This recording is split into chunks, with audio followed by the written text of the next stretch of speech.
Welcome back mga kamista. Good evening po dito sa akin at good afternoon naman po dyan sa inyo sa Pilipinas.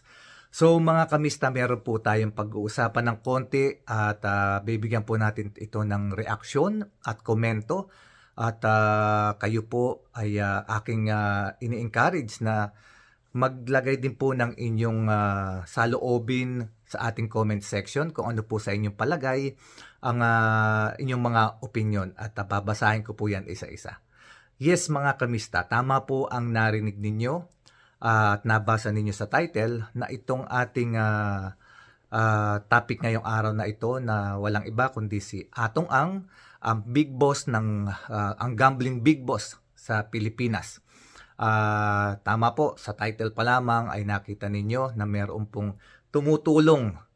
May mga tumutulong daw po na mga foreign national dito kay Atong upang siya ay makatakas at makalayo dito sa Pilipinas. Ito ay ayon po sa binitawang salaysay ng ating whistleblower na si alias Totoy. Nagbigay po kasi ng interview itong si alias Totoy at sinabi po niya na maaari nga daw po na itong si Atong ay wala na sa Pilipinas at kung wala nga raw po ito sa Pilipinas ay ito raw po ay tinutulungan ng kanyang mga connection ng mga foreign national, mga foreign po, mga ibang lahi. Dahil nga raw po marami raw pong network itong si Atong na mga koneksyon na naglalabas ng mga tao upang itakas, ilayo papuntang ibang bansa. Okay, mga kamista, babalikan lamang po natin ng konti kung ano ang history na ito na sinasabi ni alias Totoy tungkol kay Atong ayon din mismo po kaya alias Totoy, itong whistleblower na dating tauhan ni Atong siya rin naman daw po talaga ay na-experience niya ito. Ito po ay tumutukoy noong mga panahon na sila ay kinakasuhan noong 4 years ago or 5 years ago diyan sa Senate Blue Ribbon hearing tungkol sa mga nawawalang sabongero. Siya at ang kanyang dalawang kapatid na si Ella Kim Patidongan at si Jose Patidongan ay pare-parehas po sila na mga itinakas sa pamamaraan na pinepeki po ang kanilang passport at sila po ay gumagamit din ng ibang pangalan at sila po ay itinatakas din sa airport through a connection, mga contacts diyan sa immigration para sila ay makalabas. Or meron naman po silang sinasabi din na sila ay sumasakay sa isang malaking boat at sila ay sinasalubong naman po ng mga connection nila papunta naman po sa ibang bansa katulad ng Cambodia. So mga kamista, ito po kasi ay history na. May mga pattern na nangyayari before na maaaring ito rin ang ginawa ni Atong upang siya ay hindi mahanap at makalayo siya sa mga alagad ng batas na naghahanap sa kanya sa Pilipinas. Kung maaalala nyo po, ako po ay nagbigay din sa inyo ng update before tungkol po kung paano nakalabas ng bansa itong mga kapatid ni alias Totoy na si Ella Kim Patidongan at saka si Jose Patidongan. Through the help or mga network, sa tulong ng mga connection, network na tawag dito, mga contacts ni Atong ay nabigyan po ng mga passport itong mga kapatid ni alias Totoy. Halimbawa na lamang si Jose Patidongan, according kay alias Totoy, yung kapatid niya, itong si Ella Kim ay ginawaan po yata ng passport. At ito ay gumamit ng hindi niya totoong passport mga kamista. So, wala kasing passport ito si Ella Kim. Siya ay nailabas papuntang Cambodia gamit ang peking passport mga kamista. At ito namang si Jose Patidongan ay gayon din naman po, gumamit ng totoong picture pero iba ang pangalan. So doon pa lamang ay makikita na natin na may mga mabibigat na connection.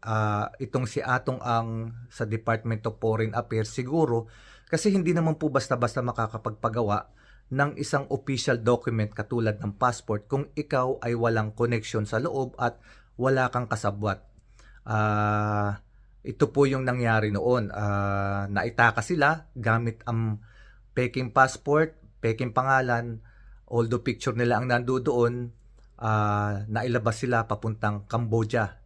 Ganun po kasi ang pattern na ginagawa ni Atong Ang sa kanyang mga tao na nagiging wanted para mailayo at hindi maimbestigahan, para hindi siya mailink sa mga nangyayari. Gayon din naman po itong si alias Toto, yung mismong whistleblower. Siya ay ganun din. Itinaka siya, ginawaan din siya ng passport nung siya ay wanted. Hanggang siya nga raw po ay dinala rin sa Cambodia at umabot pa nga po itong si pangalan nito si alias Totoy from Cambodia, nakarating pa siya ng Europe sa Georgia. Ito ay sa tulong ng kanilang mga connection ng mga foreign national. Nabanggit din po ni alias Totoy before na itong sumalubong sa kanyang mga kapatid noong pumunta ng Cambodia para itakas ay isang Taiwanese. Ito ay isang Taiwanese national na tumutulong kay Atong Ang upang magtago ng mga tao na kanyang pinapatakas. Gayon din si alias Totoy, siya ay dumaan din sa Cambodia at from Cambodia siya ay dinala naman papuntang Europe sa Georgia. So based from that pattern, history at yung mga sa testigo, sabi nga po ni alias Totoy, yun din daw po ang maaaring ginawa ni Atong Ang kasi mas madali siyang makakalabas kung gagamitin ang mga connections na ito sa tulong ng mga foreign nationals na may mga tawag dito, may mga connection din sa ibang bansa, sa mga kasi mga kamistad, maaaring ito ay may mga connection sila sa mga tawag dito, yung mga sindikato, international syndicate na mga nagpupuslit ng mga tao, human trafficking. So they have the way, meron silang paraan, meron silang mga koneksyon, alam nila kung saan ang mga dadaanan at may mga koneksyon sila kung kanino dadaan para mailabas ng bansa at maipasok ng ibang bansa nang hindi natitrace, nang hindi na bibisto kung saan. Pero ganun pa man ay kumpiyansa pa rin naman ang ating gobyerno. According nga po dito kay Secretary John Vic Remulla, siya po ay naniniwala na hindi pa rin nakakalabas ng bansa itong si Atong Ang dahil nga raw po bantay sarado ang mga border, katulad ng ang mga exit natin katulad ng airport, katulad ng mga pantalan, yung mga pier at yung mga backdoor daw po. At kung meron man daw pong natitirang mga backdoor na open, ay iyon yung mga backdoor na very risky ang situations and hindi nila iniisip na dadaan si Atong Ang doon dahil very risky nga at hindi nila isasaalang-alang ang buhay ni Atong Ang kung sakali man maisipan nilang dumaan sa backdoor na nasabi.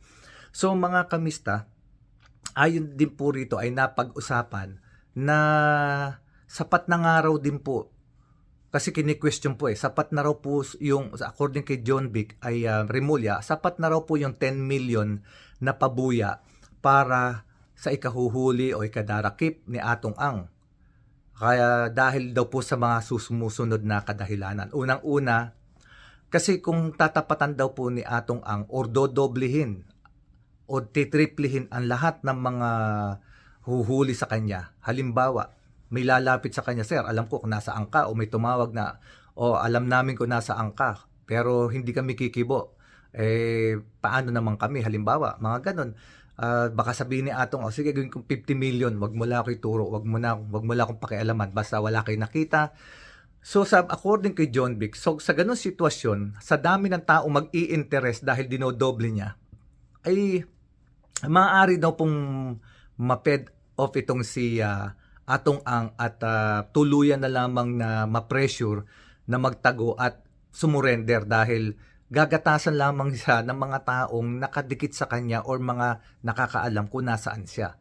At according nga rin po rito kay John B. Cremulya ay madaling mag-init ang ulo ni Atong Ang.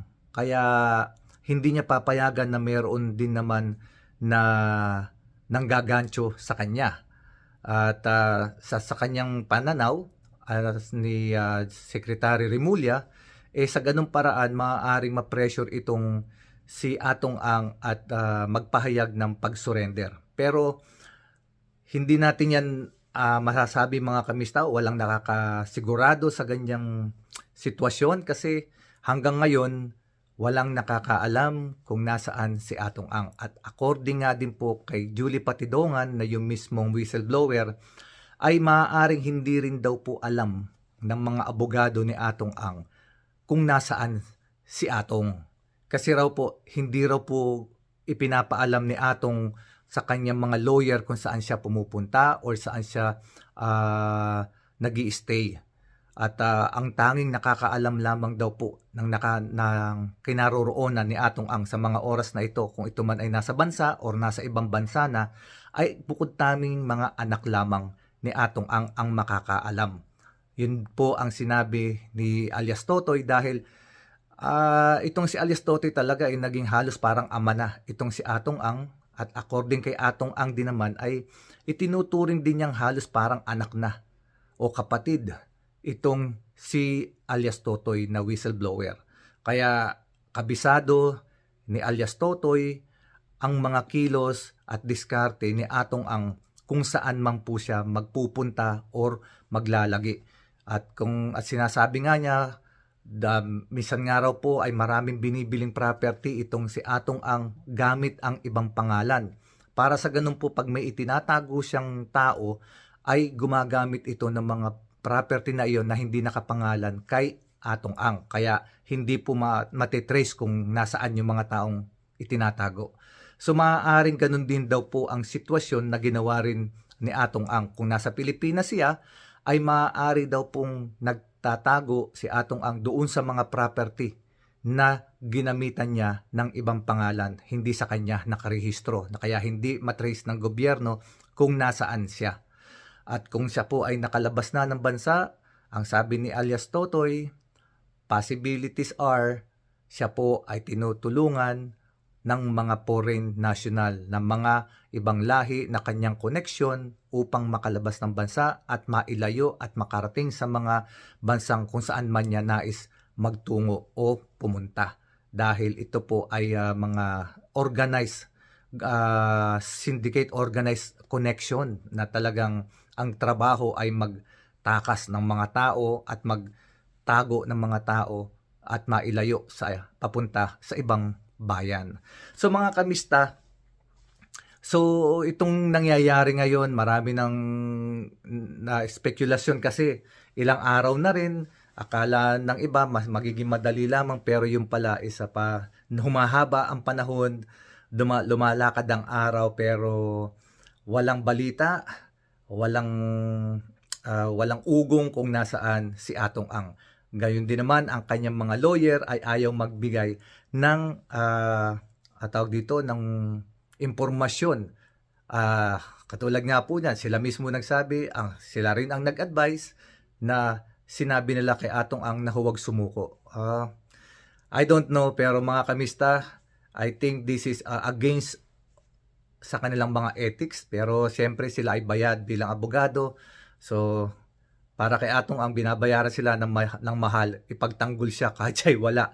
So, mga kamista, ano po sa tingin ninyo ang sitwasyon ngayon? Nasa Pilipinas pa ba si Atong Ang? Tuluyan na ba siyang nakalayo, nakalabas ng bansa? Sa tingin niyo po mga kamista, based from history at based from doon sa kanyang mga record na ginagawa na kung paano yung kanyang sistema, sa tingin niyo po, siya po ba ay nasa Pilipinas pa or siya ay nakalabas na? At siya po ba ay maaasahan natin na mahuhuli pa? Sa tingin niyo, please ilagay po ninyo yung inyong suggestion, yung inyong suggestion, yung inyong komento at yung reaction sa ating comment section. So mga kamista, maraming pong salamat, at kung kayo po ay bago pa sa aking channel, huwag pong kalimutang mag-subscribe, like and share, at tulungan niyo po akong lumago ang ating community. Ikalat po natin at panoorin ang mga previous vlog ko po. Help me na ma-monetize ang ating channel para po doon sa ating adhikain na makatulong. Yung kikitain ay part of it will go sa mga bata, doon po sa mga abandoned child. That is my ano po talaga yung goal, na pag ito ay na-monetize na ay mas gagalingan pa natin para mas marami tayong matulungan ng mga batang abandoned, yung pong inaalagaan ng mga religious organization. At I'm encouraging you also mga kamista, hindi nyo po kinakailangang magbigay ng tulong sa akin o magpadala ng tulong para ibigay yung tulong. Kayo po mismo sa inyong mga pamilya, kung nasa abroad kayo, magpahanap po kayo ng mga ampunan ng mga batang inabandon, yung mga sanggol pa, yung mga 6 years old pababa na nasa pamangangalaga ng mga ng mga madre, ng mga religious organization. Kahit po diapers, tawag dito yung gatas, hindi po palakihan ng bigay, pero kung magagawa nyo pong makapagbigay kahit na isang gatas po, isang latang gatas every month, o kahit po isang bag na diaper para po sa mga bata, malaking tulong po yun. Kasi ang totoo po niyan, umaasa lamang po ang ating mga religious group sa tulong po ng mga katulad na nating individual. Wala po silang suporta sa government. Meron man po siguro sa local government, pero maliit lamang po, hindi po sapat. So they are asking help from us, sa ating mga individual na capable naman magbigay ng tulong kahit kaunti. And mga kamista, I will guarantee you, God will give back to you.